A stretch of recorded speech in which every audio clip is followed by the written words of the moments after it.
குந்தி தேவியை பார்க்க கண்ணன் வந்தார். கண்ணன் வந்தார். பார்த்தா ஆமா. கண்ணா கண்ணா என்ன என்ன என்ன தாங்கள் இங்க வந்த காரணம் என்ன?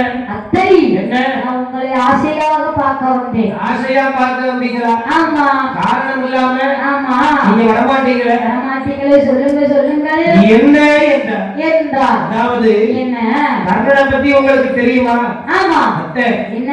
நான் ஒண்ணு கேட்பேன், நீங்க என்கிட்ட உண்மையை மறைக்காம சொல்ல வேண்டும். ஆனால் ஆமா, உண்மை உங்களுக்கு 5 மகன்தானா?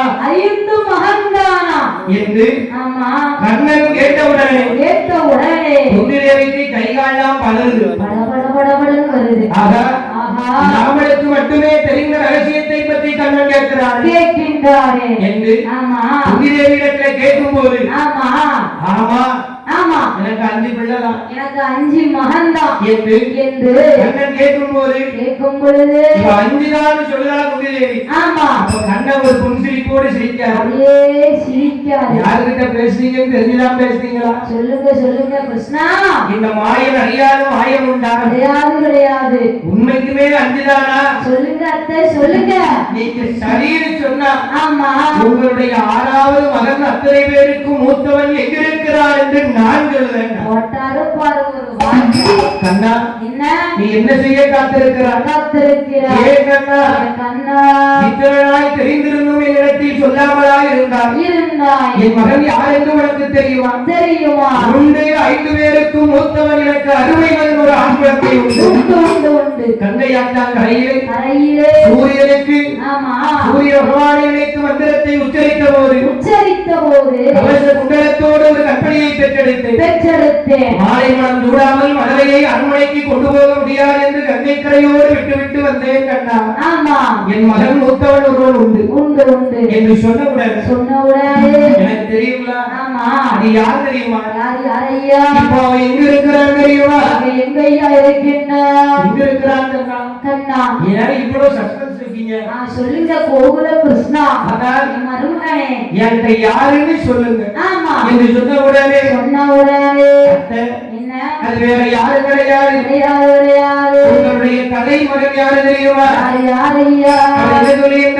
சொல்லுகின்ற அங்க தேசம் ஆளுகின்றே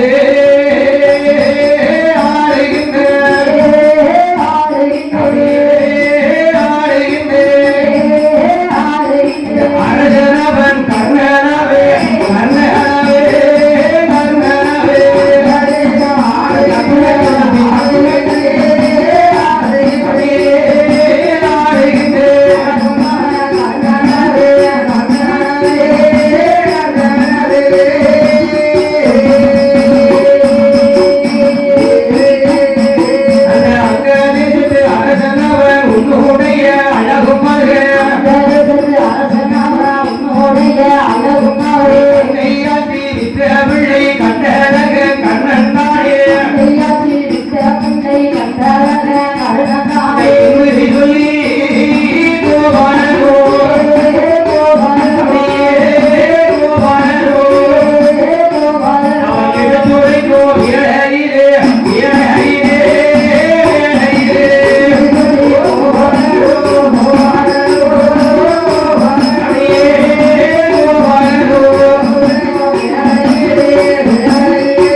பச்சை மரத்திலே பாறையிடி விழுந்ததை போலே பாவை அவள் தலை இறங்கி கீழாய்ந்தாள். என்ன சொல்கிறாய்? அந்த தேசத்து அரசன் கர்ணன் அதிரனுடைய மகன் என் மகனாய் என்றான். நான் பெற்றெடுத்த கண்மணியா? ஆமா ஆமா அவன்தான் கர்ணன் தான். நீங்கள் கங்கையாற்றிலே விட்ட கை குழந்தை. சரி சரி கண்ணா இப்ப நான் என்ன செய்ய வேண்டும்? இத்தனை நாளா நீ இத சொல்லாம இந்த நேரத்துல நீ இத வந்து சொல்லுதே. ஆமா. அப்ப நான் என்ன செய்யணும்? இப்ப என்ன செய்ய? எப்படியாவது என் மகனையே நான் பார்க்க வேண்டும். பார்க்க வேண்டும். ஆமா ஆமா. ஆரியார். ஆமா. என்ன செய்யணும்? எப்படியாவது என் மகனையே நான் பார்க்க வேண்டும். பார்க்க வேண்டும். ஆமா என்று கேட்கும் பொழுது ஆமா நீங்க போங்க. ஆமா நான் மாட்டேன்னு சொல்லல. ஆனால் நான் சொல்வதை ஆமா உங்க மகன் 5 பேர் உயிரோடு இருக்கணும்னா இருக்க வேண்டுமானால் இருக்கு யாரு கையில? கர்ணன் கையில தான் இருக்கு. ஆமா, ஏன்னா அவர் கொடுத்த வாக்கு அப்படி. ஆமா. கர்ணனை கொன்னாதான் அந்த துரியோதனனை கொல்ல முடியும். ஆமா ஆமா. என்ன செய்கின்றார்? கர்ணனிடத்திலே சொன்று ஆமா என்று நான் சொல்வதாக சொல்லி. ஆமா. நான் சொல்லாதீங்க. நான் உங்களுக்கு 2 வரத்தை சொல்லித்தாரேன். ஆமா. அந்த 2 வரத்தை கேளுங்கள் என்று 2 வரத்தையும் ஆமா குந்தி தேவியிடத்திலே சொல்லி கண்ணன் ஆமா அந்த குந்திமாதேவியை கர்ணனை பார்க்க சொல்ல அந்த அடர்ந்த இருள் சமயத்திலே அழகு கர்ணனை பார்க்க